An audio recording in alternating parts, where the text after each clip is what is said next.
Before I start, I too would like to recognise the traditional owners of the land on which we meet this evening, the Whadjuk people of the Noongar Nation, and acknowledge their elders past and present.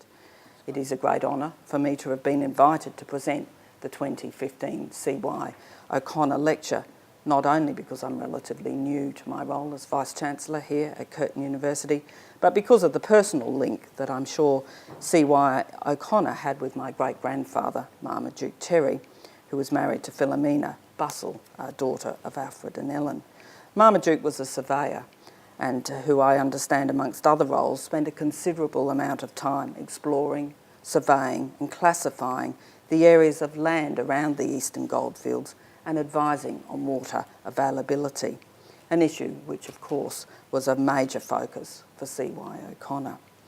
Charles Yelverton OConnor, C.Y. OConnor, as we've heard, is remembered as a visionary with the persistence, the drive and the technical ability to reshape our state through the creation of physical infrastructure projects of enormous scope.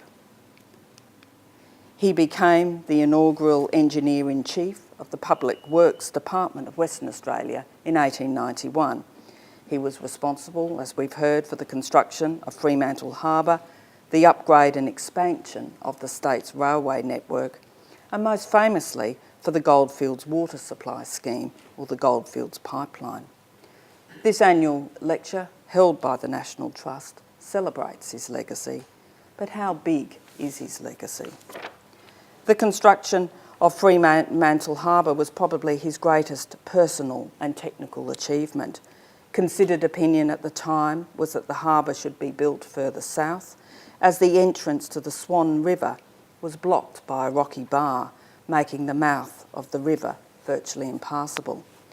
OConnor reassessed the available information and convinced Parliament that an inner harbour in the mouth of the river, close to the colony, was feasible. He subsequently blasted and dredged to create a channel and an inner harbour which is still in use today. According to the Fremantle Port Authority, while the harbour has been deepened and facilities modernised and extended over the years, the basic structure of the inner harbour remains essentially unchanged to this day, testament to the boldness, brilliance and foresight of the designer. Over 100 years later, we are known as an exporting state. Our economy is built predominantly on exports from primary industries, accounting for more than 40% of Australia's overseas trade. Our ports could have been a limiting factor in our success, but Fremantle Harbour has become our largest and busiest general cargo port. Without OConnor's efforts, our capacity for interstate trade at the end of the last century, let alone the development of international trade, would have been compromised right at the outset. The Goldfields Pipeline was even more audacious in scope. Gold discoveries in the 1880s and 1890s caused a population explosion in the Western Australian desert, and water was rationed to half a bucket per person per day. In 1896, the then Premier, Sir John Forrest, introduced a bill to the State Parliament to authorise a loan of £2.5 million to construct a pipeline to bring water to the goldfields. The scale of the project was beyond the comprehension of most. It would require construction of the world's longest freshwater pipeline, 530 kilometres of steel pipe carrying 23 cubic metres of water a day, the equivalent of over 9 Olympic swimming pools, from a reserve, Mundaring Weir, through 8 pumping stations to Kalgoorlie. It was a bold plan. It was considered a risky plan. A loan of £2.5 million had the potential to bankrupt a colony if the gold boom was short-lived. To put those finances into perspective, if you consider the loan as a percentage of the total output of the economy at the time, in today's terms, it would be a loan of roughly $18.7 billion. Through OConnor's efforts, by 1903, water was flowing into Kalgoorlie. The goldfields boomed, gold continued to drive the state's economy, and the population explosion in Kalgoorlie-Boulder, plus the availability of water, triggered the expansion of agriculture into the region. The scheme allowed for the development of the goldfields and early developments into the wheat belt, and the pipeline remains a lifeline to the goldfields. And not only did the scheme allow for these outcomes, the pipeline remains today a lifeline to the goldfields. Both OConnor and Forrest saw these infrastructure projects within a wider context as part of an integrated plan to support our nascent state's development. The big thinking worked. These infrastructure developments have underpinned the mining, agricultural, industrial, social and economic development of Western Australia. In fact, the physical infrastructure developments themselves are now iconic parts of our cultural heritage. C.Y. O'Connor was undoubtedly a driving force behind these infrastructure developments, but apart from the drive and ability of a person like O'Connor, what else is needed for these bold, future-shaping developments to occur? Truly big picture revolutionary thinking is required. Game changers, future shapers and paradigm shifts don't often occur as a result of incremental change or safely extending what is tried and true. A long-term vision and commitment is needed, and this is needed not just from the people undertaking the project, but from those supporting and financing it. O'Connor's legacy is a case in point. He was hired by Sir John Forrest, WA's first Premier, who was effectively a patron for his efforts. He commissioned the work, he secured the funding, and he championed the endeavours. O'Connor's major infrastructure works coincided with a very stable 10 years of state administration under Forrest's leadership. Unfortunately for O'Connor, when Forrest withdrew from the state government to enter the first federal parliament in 1901, the subsequent short-lived and unstable state governments put O'Connor's work under attack. Without another champion to defend the pipeline, he was not allowed the space to focus on its completion. He was criticised, defamed, harassed, and became depressed, overworked and exhausted. And as we know, he ended his life on the 8th of March 1902, leaving his engineer-in-chief to see the pipeline through to its successful completion. O'Connor's efforts have been supremely vindicated in hindsight, but all we can do now is to celebrate his legacy. Foreknowledge of a successful outcome is a luxury we never have. Enormous infrastructure projects necessarily require considered risk-taking. They're expensive, they're long-term, and they're visionary, and they go beyond the boundaries of what is safe, known, and tested. To enhance their likelihood of success, it's vital to collaborate with the best and the brightest, the thinkers, the doers, the imaginers, the enablers, and the backers. Political and financial commitment, stability and leadership are all crucial. O'Connor's legacy, for better and for worse, shows us that massive infrastructure projects are much bigger than any one person. This point, I think, is in a sense captured in Tony Jones's 1999 sculpture of C.Y. O'Connor, looking back over his shoulder to Fremantle, approximately 20 metres offshore, to the area where he committed suicide. And as Bree Blakeman, an anthropologist at ANU, notes, the sculpture, and I quote, evokes a beautiful melancholy that speaks of social isolation and weighted sadness. The world has changed a lot since the early 1900s. Globalism and the digital age are reshaping our society. Unprecedented mobility and connectivity have fundamentally changed the way society works. Traditional barriers such as distance and language are being eroded. New ideas, resources and markets can be identified and accessed quickly and easily. Just consider apps for mobile phones. Anyone with a good idea can create one and make it available anywhere in the world. Talent, knowledge and capital are increasingly mobile. Governments, institutions and businesses need to be competitive, not just locally but globally. And scientific knowledge is fundamental to the success of our society, from the advances in digital technology and infrastructure to advances in medical science and engineering. Knowledge assets are becoming the key drivers of success. We like to think of ourselves as a clever country, a phrase obviously made popular by former Prime Minister Bob Hawke. We invented the Hills hoist, the Victor lawnmower, the cochlear implant, the black box flight recorder, which of course isn't black at all, and perhaps less noteworthy, the cask wine. But 25 years later, Australia is still known primarily for its resource riches, as value-added goods and services make up an ever-increasing fraction of world trade and the relative value of raw materials steadily declines. We run the risk of developing the so-called Dutch disease.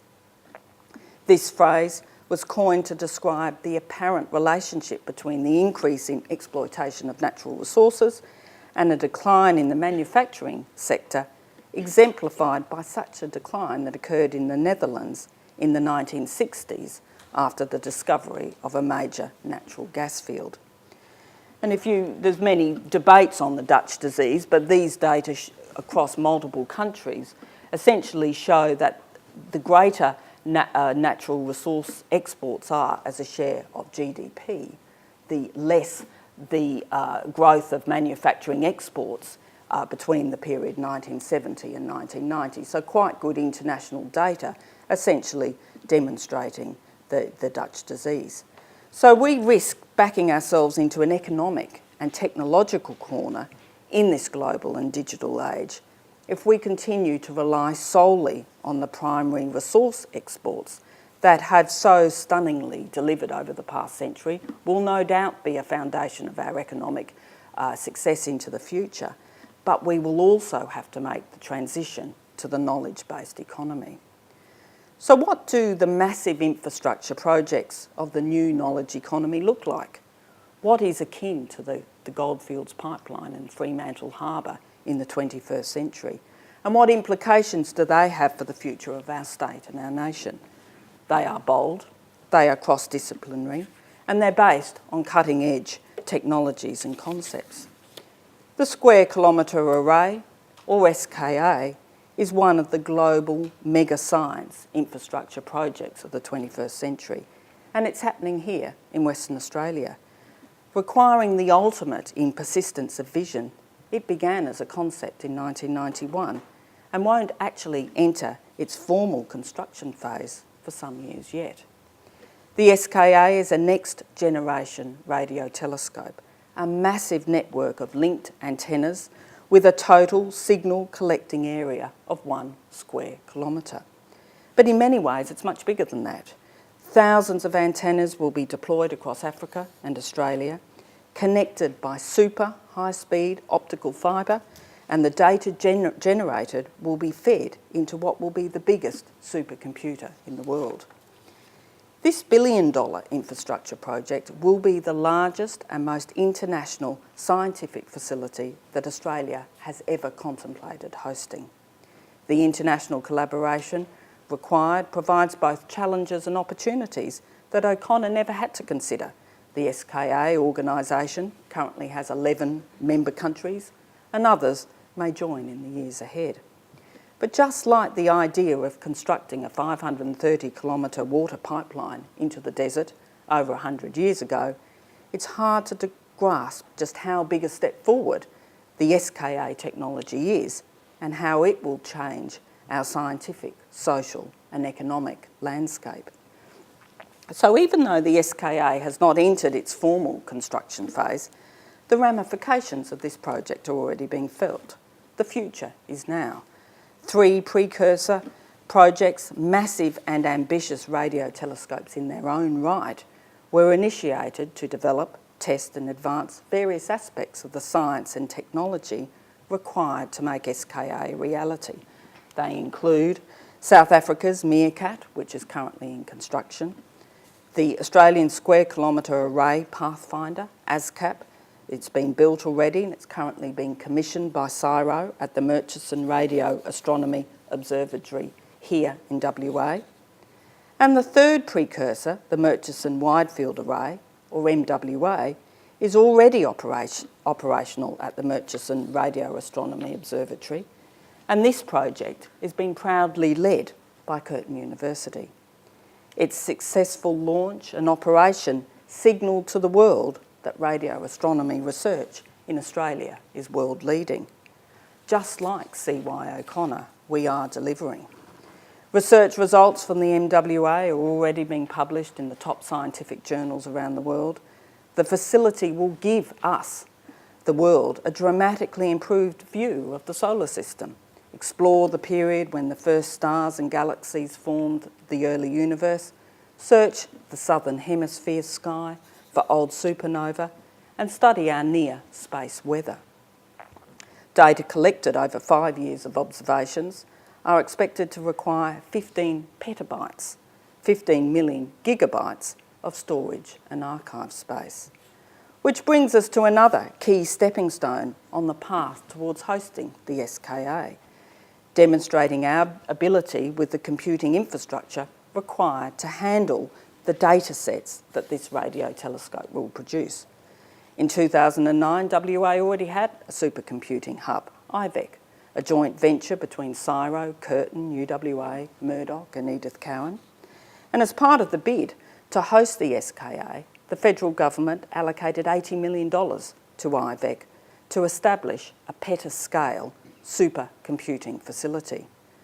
The Pawsey Centre, the most powerful facility of its type in the Southern Hemisphere, was subsequently built in Perth, and it's named after another Australian pioneer in this field, CSIRO radio astronomer Dr. Joseph Pawsey. Its operational launch in late 2013 was a significant infrastructure milestone. Supercomputing is now supporting research projects that were impossible dreams only 10 years ago. The Pawsey Centre's ongoing operation and development demonstrates to the world that Australia can deliver and support world-class ICT infrastructure. And it sends a signal to the global research community that those investing in science domains dependent on supercomputing can bring their business to Western Australia. Having benefited from the bold thinking of previous generations, we owe it to future generations to embrace bold projects like the SKA.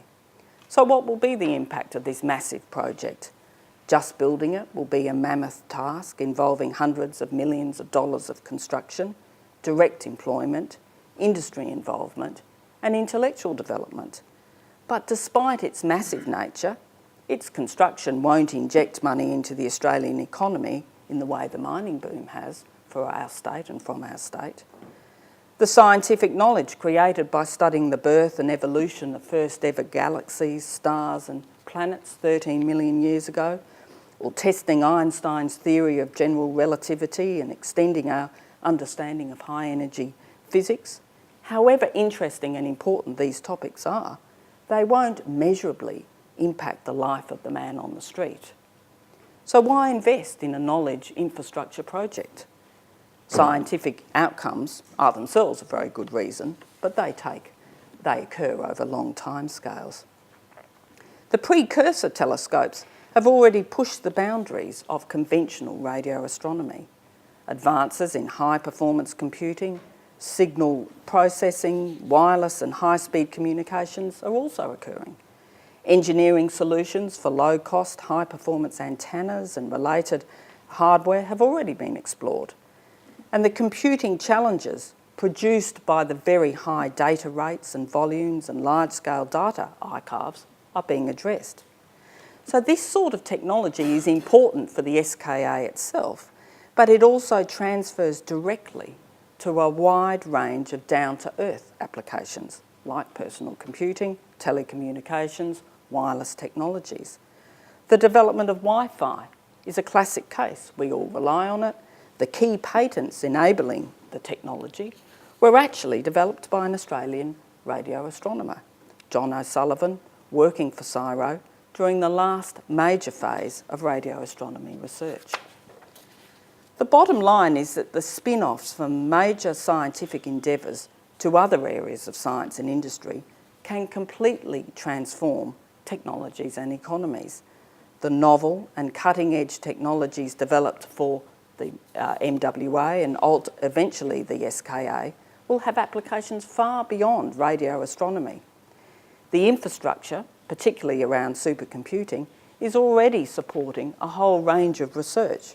For instance, allowing us to study diseases from asthma to Alzheimer's in ways we were never able to before, produce better techniques and tools for mineral exploration, to allow us to develop renewable energy solutions, and even to help us conserve and interpret the World War II shipwreck sites of HMAS Sydney and HSK Cormoran. Solutions to a range of problems are being explored that all will have social, environmental and economic benefits. Massive infrastructure projects like the SKA also provide a focal point for upskilling the population. A renewed focus on the origins of the universe in the public consciousness has the potential, I hope, to again make children look upwards and consider more distant horizons, much as they did during the space race in the 1960s. A telescope that straddles the planet and a supercomputer that can download the equivalent of the entire internet in 5 minutes should fire the ambitions of a new generation and increase the uptake of science, technology, engineering and mathematics, so STEM study, through all levels of education. International research indicates that 75% of the fastest growing occupations require STEM skills and knowledge. Employment in STEM occupations is projected to grow at almost twice the pace of other occupations. And a STEM skilled workforce is critical for our continued productivity and global positioning. However, problematic in light of some of those projections is the fact that the Chamber of Commerce and Industry's recent State of the Future report asserts that WA's rate of tertiary attainment is currently lower than the OECD average and indeed doesn't compare well at a national level. Encouraging the next generation once again to reach for the stars can only be a good thing. For those who've completed their formal technical education, a project the size of the SKA attracts the best and the brightest, both nationally and internationally. When I talk to the young researchers who are working on our SKA project, and they're from all over the world, I say, why are you here? Why have you come to Perth? They just look at me and say, we're here because of the science. The technically challenging nature of the project has required and will continue to require strategic collaboration between the world's leading astronomers, engineers and scientists, and much of their focus will be here in Australia. But beyond scientists and engineers, the project will help attract and develop some of the new type of professionals that will be needed to help drive the knowledge economy of the future. Across the world, 7,500 companies are currently hiring data scientists, employees specifically skilled in dealing with big data and the analysis of trends in data, data mining, extracting business intelligence that translates into growth of profit, telling us through Amazon what books we might like to read based on things that we've read in the past and based on the preferences of people like us. The number of data scientist jobs being advertised has increased 25% over the last 12 months. Described by the Harvard Business Review a couple of years ago as the sexiest job of the 21st century, it's a new job for mathematicians, think of him or her as a hybrid of a data hacker, an analyst, a communicator and trusted advisor. The combination is extremely powerful and very rare. There's a growing realisation that the future economy will be driven by big data, as it's never been before, requiring a highly skilled and multidisciplinary workforce that is comfortable crossing the boundaries between academia and industry. As a recent article in the influential German Der Spiegel noted, entitled the article "Living by Numbers, Big Data Knows What Your Future Holds," it concluded, in many places, the mantra of data is extolled as the new oil or gold of the 21st century. How do you find the value in enormous data sets that allows you to do something that your competitors can't do? How do you mine the data for that 1% productivity gain? In a number of industries that Australia and WA are heavily reliant on, as these GE projections show, a 1% productivity gain will equate to hundreds of millions of dollars in savings. As our ability to produce and analyse more data improves, so will our productivity and our global position. Infrastructure projects like the SKA go even further than the role they play in attracting individuals. They stimulate partnerships between organisations across government, academia and industry. Collaboration is vital to the development of a strong innovation culture and a vibrant innovation ecosystem. It's the key driver for a robust knowledge economy. Sharing information and skills across disciplines is where technologies combine and new ideas and applications are born. Cross-fertilisation of ideas can lead to advances in very surprising areas. The current generation of massive infrastructure projects will foster innovation just by bringing together experts from a range of different fields and giving them some very challenging problems to think about together. But they have the potential to go further by bringing together universities, research agencies and industry. As Minister McFarlane has clearly articulated, Australia needs to improve its capacity to translate research into commercial outcomes. We've historically lagged behind our international counterparts in research industry collaboration. We perform very well in research excellence, we punch well above our weight, but we perform very poorly in translating publicly funded research into commercial reality.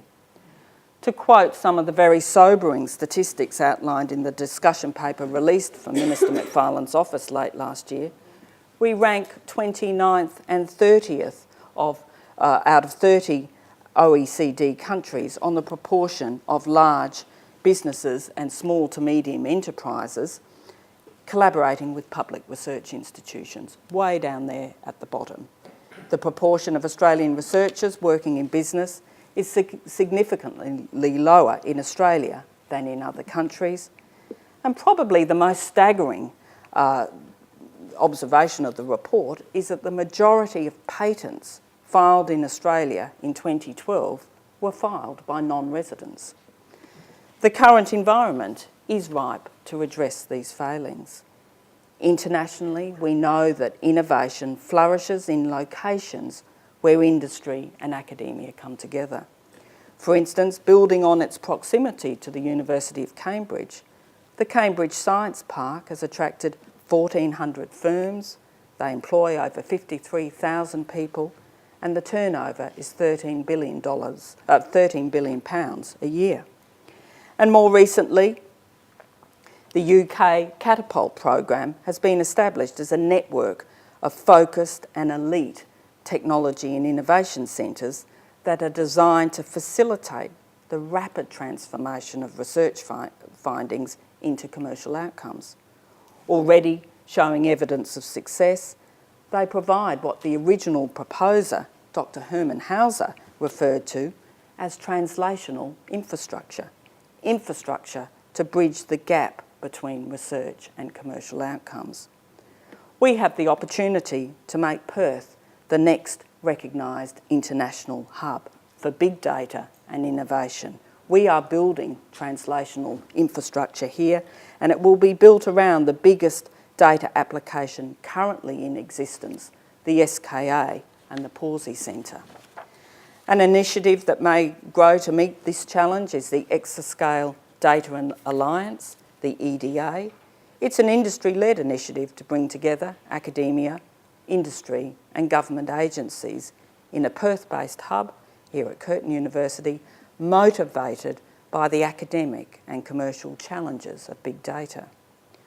While we may not be able to replicate the Silicon Valley phenomenon or the Cambridge Science Park success overnight, improving the interface between business and universities in the current environment will drive the transition from traditional university campuses to integrated innovation precincts. And this model underpins our plan for this campus, of which you've all found yourself here today, and transform it into something that not only provides education and the skills for the future, but also brings together researchers and industry around key areas of innovation. In the 1890s, it would have been hard for most people to envision how a harbour, a rail network and a pipeline would shape the development of our state and change the face of our society. The impacts of massive scientific infrastructure projects like the SKA are equally hard to visualise why they're important. Returns to society from investment in research generally occurs over decades. It's not easy to explain, and it can occur in seemingly unrelated areas.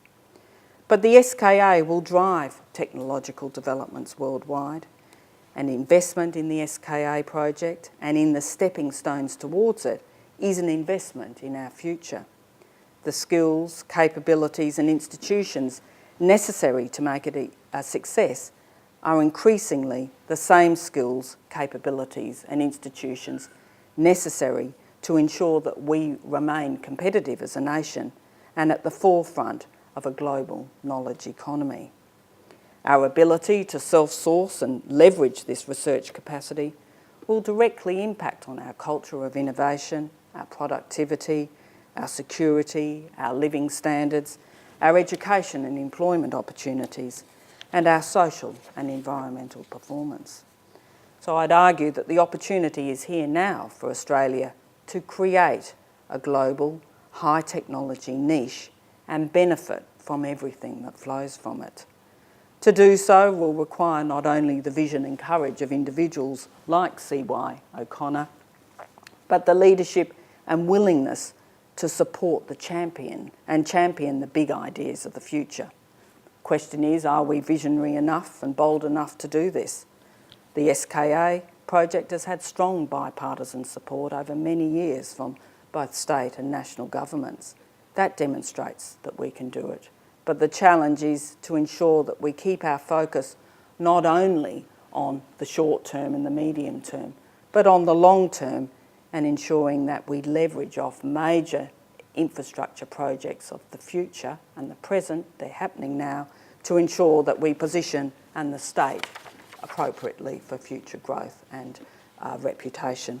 And I thank the National Trust for the invitation to present the lecture. I thank Kitty Drock for her excellent research and support, and I hope that's been of some interest. Thank you very much.